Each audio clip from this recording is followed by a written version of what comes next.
Aujourd'hui, je vais vous parler de la voix. Je suis à Okinawa depuis bientôt une semaine et j'ai décidé de parler du cheminement parce que ce cheminement, justement, je l'ai fait pour venir jusqu'ici et c'est aussi le cheminement d'une pratique assez longue. Ça fait à peu près 25 ans que je pratique les arts martiaux avec une petite coupure à un certain temps de ma vie, mais ça fait déjà plus de 15 ans que je pratique sans m'arrêter du tout et que je pratique quotidiennement tous les jours. Et du coup, pourquoi je vous raconte tout ça? Parce que cette pratique m'a amené à Okinawa, qui est le berceau du karaté Wadoryu. Karaté okinawayen. Et le karaté Wadoryu vient justement de Tokyo, il vient de l'île principale. Comme vous savez, pour beaucoup, je fais de la recherche dans les arts martiaux et j'ai fait la recherche de voir d'où venait la partie Shindo Yoshinryu, la partie Jujitsu du Wadoryu. Mais on a aussi une partie okinawaïenne et cette partie-là, il fallait que je la trouve et il fallait surtout que je vois ce qui se passe ici. Quelle était cette terre, quel était ce sable, même quand on dit terre, quel était cet environnement. Pourquoi telle position, pourquoi telle chose, pourquoi ceci, pourquoi cela. Alors je n'ai pas les réponses des chercheurs dans le karaté, il y en existe plein et bien plus compétents que moi. Mais j'ai en fait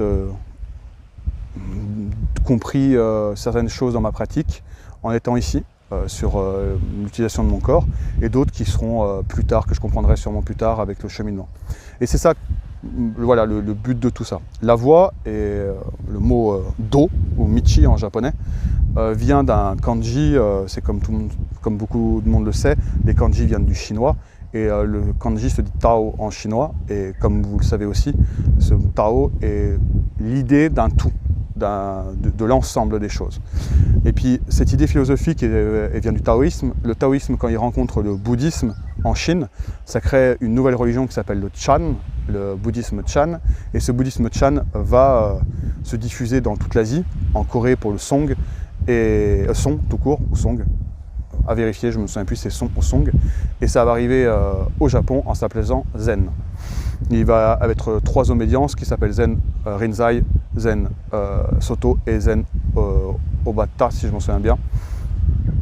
Bon, et ce Zen va influencer la culture et tout ce qui l'entoure. Et c'est pour ça que cette notion de do va être importante dans les voies martiales.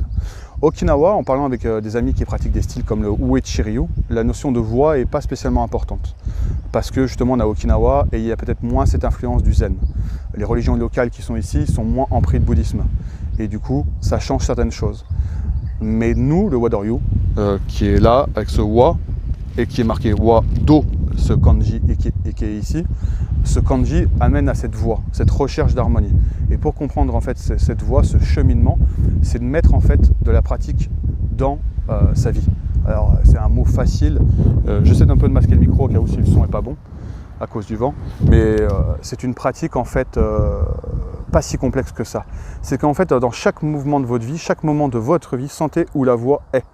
Sentez où la voix est, c'est être capable de comprendre. Par exemple, une des choses que j'ai compris pour venir sur cette île ici qui s'appelle Akajima, Jima c'est île, j'ai dû prendre un bateau, un ferry qui bougeait énormément et pour ça je me suis entraîné à faire Narianchi, notre kata de construction physique qui a toute cette structure, et en absorbant en fait le mouvement des vagues et en étant ancré, j'ai eu cette sensation là. Et c'est comme ça que je pense qu'on peut mettre de la pratique dans sa vie. Ça s'appelle la voix. La voix, après, il y a une autre partie très spirituelle et celle-ci, j'en parlerai pour une prochaine fois dans une autre vidéo.